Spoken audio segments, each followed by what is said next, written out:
I'm pleased to welcome Juwaan Williams, who is a sports management fellow at Pac12.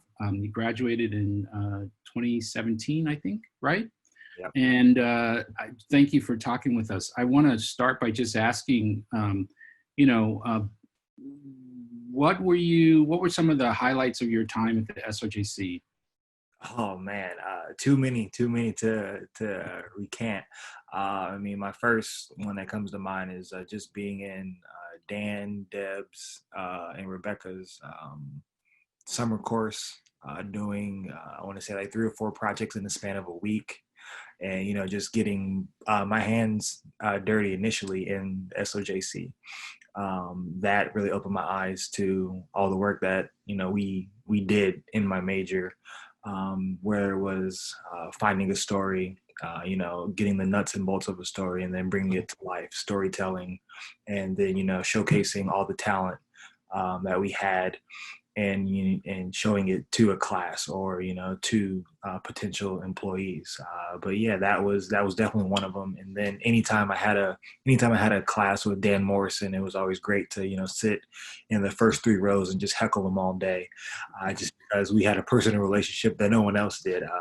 From my understanding, everyone else, thought he was a angry man, but he was a great guy for me, and I always love going back and forth with him during class. So tell us what you're doing at Pac-12. What is this fellowship you're a part of? Yeah, so it's basically an internship for former student athletes in the Pac-12 that want to see the other side of sports. Understanding that student athletes these days don't have the opportunity to see what goes on behind the scenes, whether it's becoming an AD, becoming in the operations marketing landscape of the world, and it gives an opportunity to, one, get some work experience right after college, and then two, if you so choose to come into the wild world of sports, you have some leverage in that you'll have real-time experience in talking about legislation, and then also getting your hands dirty with going to championships, seeing how a policy is done, has been made into a bill, and then it passes through the NCAA, and seeing how you can change the world through sport. And how does one land such a great opportunity? Oh man, a lot of networking, just knowing your administration, and also just having that heart to venture off into being athletics. Athletics isn't built for everybody. It's not a glamorous world. A lot of people these days, we there's a cap on salaries, so you're not making the astronomical amounts of money that other people are. But it's all about the day-to-day work that you do in molding and changing lives of young student athletes. Mhm. I got to imagine that it was competitive. So what strategies or, approach did you use to make this happen? I mean, it took a lot of hard work, and it took a lot of sacrifice during my time at the University of Oregon. I had the privilege of working with President Shield, Rob Mullins, our AD, and some of the administration there, and they laid the groundwork as far as giving me a good recommendation, and also just getting that foot in the door for me. And after that, it was all on me. I had to go in there, show my employers now that I'm a capable employee, that I knew my stuff, whether it related to the Pac-12 and as well as things associated with being a student athlete. The Pac-12 really wants to be an agent for change in making a way that other conferences don't necessarily see that. And we were able to do that, and I was able to showcase my talents during my interview, and I got the second call, and then I passed all the background checks and the second references, and I was able to sign the contract and start my career. Mhm. Talk about like how you prepare for an interview to really make the best of it. What did you do? What would you be your advice to students who are about to go out and seek employment? Oh man, I mean, you at the end of the day, you just have to be yourself. You there's always going to be those 5 or 6 interview questions that everyone hits you with, how do you see yourself in this position? What can you bring to the role? What experiences you have that will prepare you for this role? But my only thing was you tie it back to something that is meaningful to you. I was able to, have experiences that I had at the University of Oregon where when they ask me questions like that, I can tell them a story. You can story tell all day, but you just have to make it meaningful. And sometimes you build that relationship in the interview with your employee or your future supervisor, and then you just, instead of having an interview, it's a conversation. And so that's what I think some employees look for, just someone that you can work with on a day-to-day basis, because your work family turns into your real family. I've learned that in my 2 years in the working world. You spend more time with them at work than you do with anyone else, than you do at home. What do you know now that you wish you'd known when you were still a student? Oh man. Wow. Froze for a second. Oh, Hold on here. are we good? You froze for a second. I'll ask it again. What do you know now? What do you know now that you wish you'd known when you were a student? I mean, probably a lot. Some things I won't say, but I mean, just the wisdom that I have now, whether it's investing in stocks, taking time out to get to know my professors more, taking time out to be in different extracurricular activities, and seeing the world. And then probably one thing that I'd say I regret not doing is going on the tour, or excuse me, the trip out to Alaska with Dan, on how he did his global warming and preservation tours, and just seeing the world through the lens of a camera, and getting those experiences and getting those worldly experiences. Just because in times like this, you wish you had those opportunities, to just go travel, and you can relive it through all the videos and photos you've taken over the time. But yeah, I'd say just investing, and as well as becoming more worldly in my short time on this world. Yeah. So I want to bring and add Cindy Walker into the conversation. Cindy is a current student at U of O who has got quite an interest in sports, and I thought that it would be great for the two of you to connect. Cindy, you want to introduce yourself and maybe do you have a question? Yes. Hi, I'm Sydney Walker. I'm a junior at the University of Oregon, majoring in journalism and public relations, and I'm also on the track and field team. So nice meeting you, Juwaan. Nice meeting you as well, Cindy. So you spent a lot of time as a student athlete as well. What did you find the most challenging as you transition out of that and into the workforce? Oh man, the competitive nature that is us as athletes. You miss competing every day, and the urge to get out and either, in your case, it's run, jump, throw.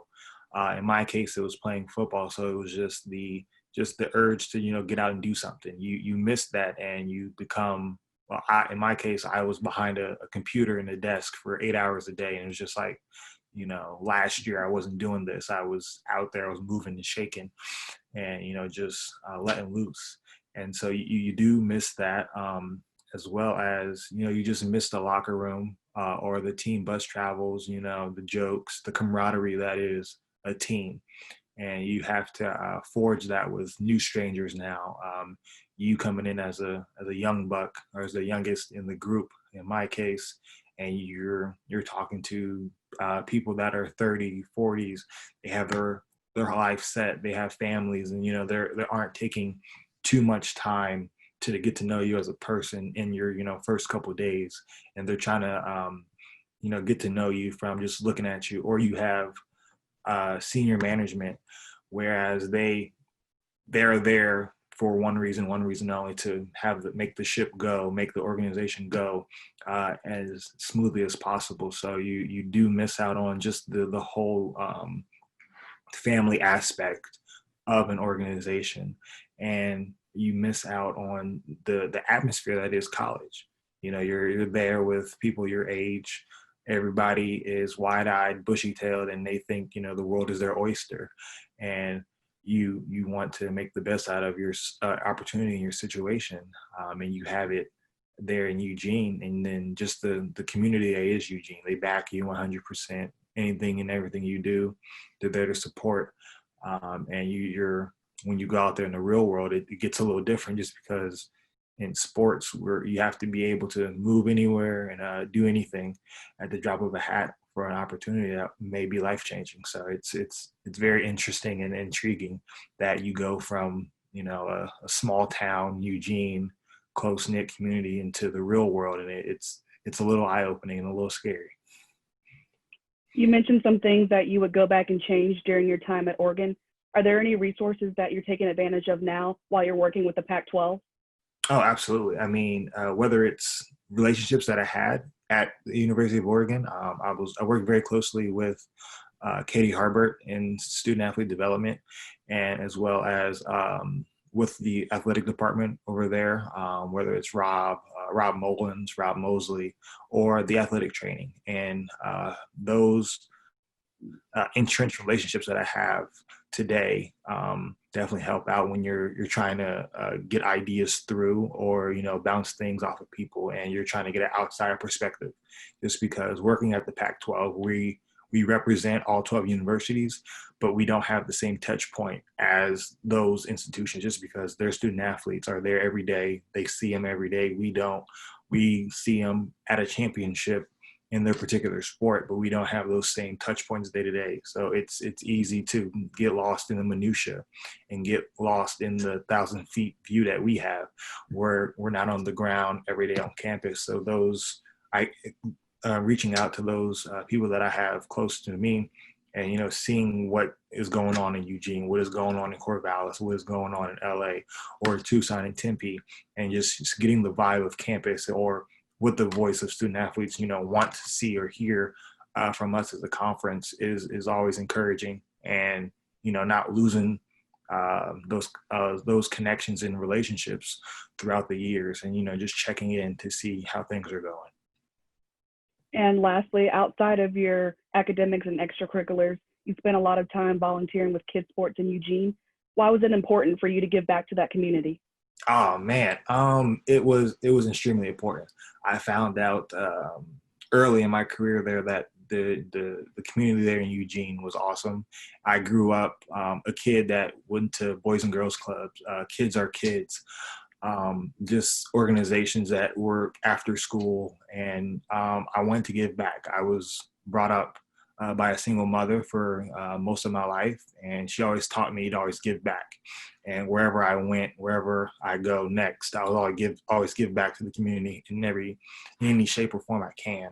And working with kids sports was probably the best thing, just because it was coaching basketball during my off season, and getting to run around with the kids, and, you know, try my hand at coaching. You know, people will always tell me I have good patience, but when you get out there and you're coaching 6th and 7th graders in basketball, it really shows your patience, and trying my hand at basketball instead of football, and coaching in the coaching and aspect. It was a challenge, but I loved it. I loved it every day. I loved going to the games, coaching, win or lose, going back to practice, and just seeing the smiling faces on those kids every day, and having them see me as just a regular guy. I was coached to them, but usually I'd say half the season I would see them in the crowd on Saturdays at Otson, and it was a great thing. You know, they saw me as a rock star to them, but I was just coach, you know. Great, thank you.